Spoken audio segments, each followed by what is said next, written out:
In this part, we are going to see the extremist phase of the Congress. Let's quickly see what factors led to the rise of moderates versus extremists. First, dominance in Congress of elite professionals like Surendranath Banerjee, W.C. Banerjee, Firoz Shah Mehta, Gopal Krishna Gokhale, etc. Now these leaders were highly successful professionals, but they were unable to devote full time to the work of the Congress. Politics for them was a part-time affair. The methods used by these leaders did not yield satisfactory results. The British government did not accept many of the demands made by the Congress. So the extremists demanded for a more vigorous political action and methods rather than just prayers and petitions. Secondly, some of the political events during this period angered many of the extremists. The Indian Councils Act 1892 was a big disappointment for the extremists, and instead of granting more political rights to the Indians, the Britishers responded by attacking on already existing rights of Indians. In 1898, a law was passed which considered any incitement of disaffection for the government a crime. This curtailed the freedom of speech of the nationalist leaders. Tilak and some other newspaper editors were arrested and deported for arousing the people against the government. In 1904, the Official Secrets Act was passed. This act restricted the freedom of the press. In the same year, Lord Curzon also passed the Indian Universities Act. This act brought Indian universities under stricter control. Political activities in the universities were restricted. The next big reason was rise in unemployment among the educated Indian youth.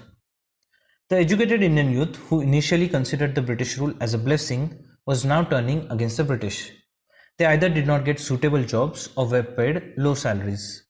Due to this, the educated youth became a strong critic of the British government and became passionate supporters of the radical extremist leaders of the Congress. Lastly, Indians were growing in self-respect and confidence.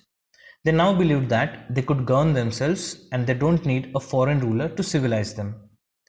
Leaders like Tilak, Aurobindo and Bipin Chandra Pal preached self-reliance. Social reformers like Swami Vivekananda and Dayanand Saraswati restored the lost confidence of Indian people in their civilization. Swami Vivekananda wrote, "The only hope of India is from the masses." Some international events also boosted the confidence of Indians. The rise of modern Japan after 1868 showed how a backward Asian country could develop itself without Western controls. The defeat of Italian army by Ethiopia in 1896 and the defeat of Russia by Japan in 1905 also exploded the myth of European superiority. All of these factors led to the rise of extremists. The initial activities of extremists were focused on three main forms: self-development through constructive work, passive resistance through techniques like boycott, and revolutionary terrorism, which included self-sacrifice through direct violence and conspiracies.